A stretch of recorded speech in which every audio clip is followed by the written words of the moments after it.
yang bilang pemberian pangkat itu tidak sesuai undang-undang. Coba cek lagi aturannya ya.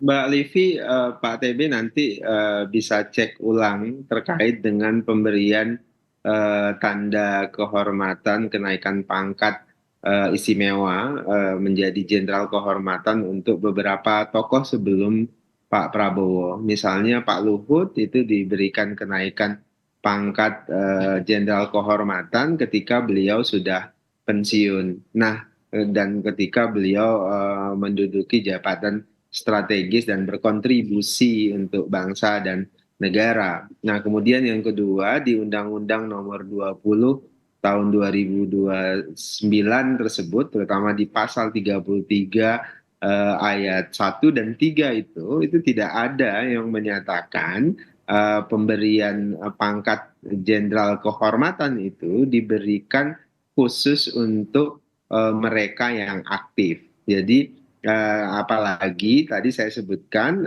sebelumnya sudah diberikan kepada Pak Luhut dan beberapa tokoh yang lainnya, dan pada kasus Pak Luhut beliau pada saat itu sudah pensiun.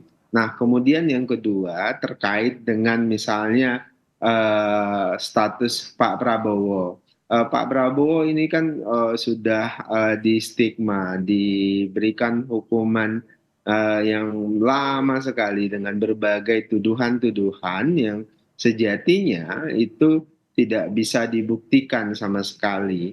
Dan Pak Prabowo menerima itu semuanya sebagai bentuk loyalitas beliau terhadap TNI, bangsa dan negara. Dan jangan lupa juga Pak Prabowo berhenti dengan status pensiun. Artinya beliau diberhentikan dengan hormat.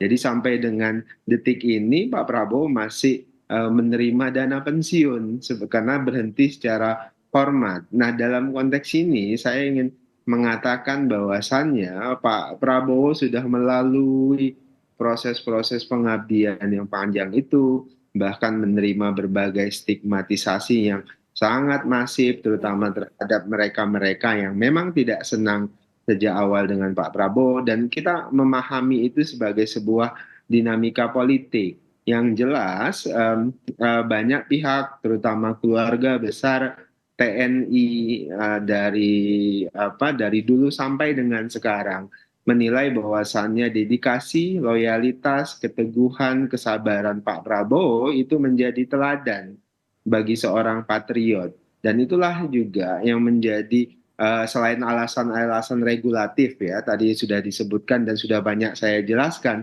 yang kemudian menjadi alasan kualitatif, alasan sebutlah emosional dan sebagainya yang kemudian eh, memberikan Baik, kelayakan ke Prabowo untuk menjandang jenderal oke, kehormatan.